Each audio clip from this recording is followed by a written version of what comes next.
BNP ব্যতীত আর কিন্তু কোন দল নির্বাচন নিয়ে জোরালো অবস্থানে নাই। কেন? তারা হয়তো এই আলামত আমার আগে টের পাইছে। আমি টের পাইছি এলাকায় আইসা।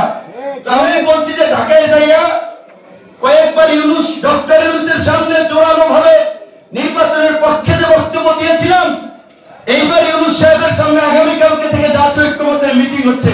ক্ষমা চাইতে হবে যে স্যার, নির্বাচন আপনি যখন মনে করবেন উপযুক্ত পরিবেশ তৈরি